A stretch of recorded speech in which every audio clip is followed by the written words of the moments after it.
This is part 4 of my recap on the demonic king who chases his wife. At the end of the last episode, Sue washes up onto a ship. She is shocked to find her face transformed, and she meets Yun, her boyfriend from her previous life. We see Mei as she searches for Sue. Ling teases her for wearing a cooking pan on her head, but Mei says that it was because of her that Sue went missing, and that she won't take it off until they find her. Jin appears and tells them to be serious. He says he has sent out over 100,000 men to look for Sue across the kingdom. Ling says he has also recruited 30,000 mercenaries to help them search across the land. They split up to continue their search, and Jin swears to find Sue at all costs.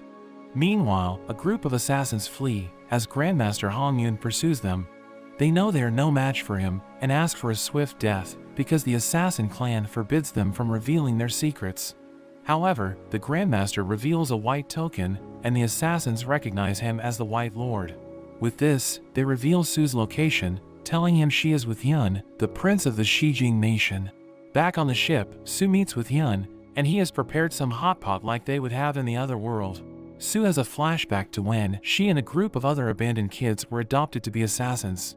Sue is feeling down, but Yun cheers her up with some hot pot, and they make a promise to be with each other forever. Yun tries to remind Sue of their promise, but Sue doesn't trust him because he betrayed her. Yun explains she is originally from this world, and when he stabbed her, he avoided her vital points. It was his last resort to get the dragon's ring to activate so she could return to this world. Sue tells him the only reason she is with him is to learn about her identity. They are suddenly alerted, but it turns out to be just the servant. Sue heads outside, and Yun follows after her. Sue sees a peculiar bird and some ships on the horizon. Yun says the bird has good vision and is commonly used by spies. Suspecting that someone is following them, he instructs his servant Jia to locate the closest port for them. After arriving at the harbor, they establish camp in the woods. Yun tells her he was assigned to be her friend on Earth, and his father knows her true origins, including her parents. Yun tries to distract her with the sunset, but Sue tells him that their time has passed, so he should stop trying to win her over. Later that night, Sue sneaks out, but gets caught by Jia. Sue says she was just going to the bathroom, but Jia insists on accompanying her, but it seems they are being watched. Sue sends out the acacia tree and heads back with Jia. Meanwhile, the acacia tree grows and catches the spies that were following them. They turn out to be the men that Jin sent out to find Sue. The tree delivers a message from Sue to the Grandmaster, saying she can fix his painting and apologizes for being unable to return. The men realize that they have found Sue, and they quickly send word to her friends. The next day, on their way to meet Yun's father, they are suddenly attacked by paper cranes. Ling and Mei appear before Sue, but they don't recognize her, and quickly apologize and leave. Suddenly lightning strikes, and Jin appears. He embraces her, glad to have finally found her. But when he sees her face, he becomes apprehensive, grabbing her with his lightning and questioning who she is. Things look bad for Sue, but Meng breaks things up, leaping into Sue's arms and returning to her inner space. When Jin notices this, he remembers the Grandmaster's warning that she might not be the same when he found her. Realizing she is Sue, he tells her how much he missed her, but Yun comes and takes her other hand, and the two begin to fight over Sue. In the end, Sue breaks up the fight, and Jin asks why she stayed with Yun instead of coming back to him, and she tells him Yun has answers about her true identity. Jin demands to join her, and Yun has no choice but to allow them.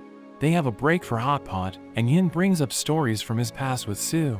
Jin gets jealous, and they fight again, this time over giving Sue food. Meanwhile, in the Hell City, Jin's master meets with his other disciple Sean. They are plotting to help Jin claim the throne, but the master scolds Sean for failing his mission. As he exits the room, he notices Liao walking into the master's room with a veil covering her face. Afterward, Sean confronts Liao, asking why she is wearing a veil. She explains her face was scarred, and he wants to help her get justice, but Liao says it doesn't matter, and Sean is surprised how mature she has become. Liao takes her leave, but as she does, the Grandmaster passes by, and she wonders if he was also there to see her master. Meanwhile, we meet the Emperor as he chastises the Crown Prince. They have a disagreement over the prince's wife, as the Emperor doesn't give his blessing for their union. As the Crown Prince leaves the palace, he knows he is being followed, as a paper talisman reveals itself. Sue and the group climb through a snowy mountain to get to the Xijing capital. Jin appears to struggle with some kind of condition, but hides it from the others. they are suddenly attacked by a pack of beasts, and they prove to be quite a challenge. Jin is able to fend them off, but becomes affected by his condition. The group gets split up, with Yin leading Su away. But Su turns back to help her friends. She covers herself in the holy water, and attracts all the beasts towards her. As they jump on her, she teleports away. She leads them off a cliff, grabbing onto the acacia tree, and the beasts fall into the water. There is one beast left, and Jin saves her just in time, but ends up falling unconscious. Su kisses him and brings him into her space, which helps to improve his condition. Su swears she will cure him when she gets stronger. When they return from the inner space, Su checks on Jia, but ends up binding her with the acacia's branches, saying she knows what she did. Jia had put a special spice into their meal, which attracts the normally peaceful snow beasts. She says she wanted to help Yun by splitting Su away from Jin. When Jin is ready to attack her, Yun comes to her aid and defends her. Su lets it go, but warns him not to mess with her friends. As soon as everyone continues forward, Jia thanks Yun for keeping her safe, but she is suspicious and casts a spell on him to make him weak. Later, as they arrive at the Shijin Palace, they find it to be dark inside. Jin detects 50 people in the shadows, but suddenly there are fireworks, and the King Ouyang appears. There is a whole production, as he sings a song to welcome Su, and says it's been over a decade since he saw her. He tells her to call him uncle, as he is friends with her mother. Su asks how he knows her mother, and the king goes into another song. When the king was young, he escaped the palace to explore the world, but ended up broke and alone. That's when he met Su's mother, who fed him and helped him get back to his country. When he became king, he swore to help her in any way. The last time he saw her, she brought Su, and told him she has too many enemies, so she asked him to use the dragon's ring to send Su to Earth, where she would be safe. He then sent his own son as well, with the instruction to stab her when the time is right. Jin is confused why she had to be stabbed, and Yin tells him that the dragon's ring reacts to anger, and getting stabbed by her lover could achieve this. Ling asks the king if he knows where Su's mother is, but he says he has no idea. However, the king tells Su her mother's had a final request. It was for him to help her find a blood ginseng, which when eaten, will let Su inherit her mother's legacy. But unfortunately the king has had no luck finding it, and her friends have no idea either. Hearing all this, Su wants some time to think things over, and Yin tells her he has especially prepared her room. When Su checks out the room, she finds it filled with things from her past. There is a lipstick that reminds her of when Yin gave her one as a gift in the past. But now she throws it away, and Ming thinks it's food and has a bite, but is quickly disappointed. Su wants to check her herb book to look up the blood ginseng, but Ming reminds her that she threw it away. Su has no choice but to write out the contents of the book which she has memorized. Meanwhile, Jin tells Ling to find information on the blood ginseng, and he departs to contact his mercenaries. On the other hand, Mei gets drunk and continuously requests more drinks. The staff informs her they are low on wine, so she goes off to look for more on her own. As she stumbles around, she encounters the king, Yun, and Jia, who look to be engaged in planning.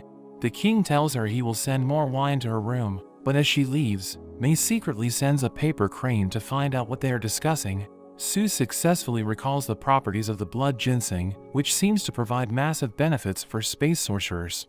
Suddenly, a figure enters the room through the window, and Su finds that it was just Jin. He laughs at her messy appearance and gives her a change of clothes. Jin is dazzled by her new outfit, and tells her to forget about Yun.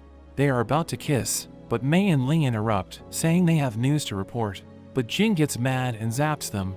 For ruining his moment with Su, he punishes them, forcing Ling to hold Mei up without touching the ground. Ling goes on to report that the blood ginseng is one of the treasures being offered this year by the Muxian mansion. He then tells them that in ancient times, a man called Mr. Mu found a mystical land where rare plants and treasures would grow. He established his house there, but would often get attacked by people looking for treasures. So in the end he signed a peace pact to open up his house once a year and bring out 100 treasures for people to find and compete for. Mei goes on to report what she heard. Jia complains to the king about Yun, almost letting her get killed by Jin, and she threatens to cast her spell on him once more. The king says that they are both at fault, and reminds them that they are working on a task that has the potential to change the world, warning them to do their jobs correctly or they will both be replaced. Suddenly, Yun jumps into the room and gets immediately restrained by Jin and Su. He has come to tell Su the truth. He says that his father did actually know her mother, but wasn't telling the whole truth. He warns them about Jia, saying she is not just a normal servant. He says that they should go after the blood ginseng, but Jin refuses to let him come along. However, Yun reasons that if they don't take him and Jia, the king will be suspicious and send people to secretly follow them. Instead of being secretly followed, Su agrees to bring them along, despite Jin's protest. The next day, the king sees them off, and they head to Muxian Mansion. Ling wonders why they don't just fly there, but Yun tells him they must save as much strength as possible so they can face the traps and obstacles at the mansion. As they travel, a giant boulder comes falling down. Jin uses his lightning to destroy it, but it bursts and creates an odd fog. It's a strange poison, but the acacia tree saves Su with its fruit. Su gets caught and pulled away. She finds Liao and wonders if she is working with Yun and Jia, but Liao says she is there to ask for another acacia fruit. Most of her scars were healed, but there is still one that remains. Liao is willing to give anything for another fruit, but Su remembers how she tried to kill her and turns her down. She gives the fruit to cure her friends, and they continue on their way. The group makes it to the entrance of the Muxian Mansion, but the entrance appears to be blocked. Ling tries to break through with force, but it doesn't work. Ming appears, sensing treasure, and drags Su in. The others see that weapons are prohibited, and they quickly follow after Su. Inside, Ming is also gone, because his ability to find treasure is not allowed. It's complete chaos inside the mansion, as people find and chase after treasures. The Leah siblings are among the people fighting for the treasures. Suddenly, a masked man appears, declaring he has obtained the blood ginseng and quickly makes a run for it. Hearing this, Jin tells the group to chase the man, but that's where this video ends. I hope you enjoyed the video. Remember to give it a like and subscribe to the channel. Thanks for watching, and I'll see you next time.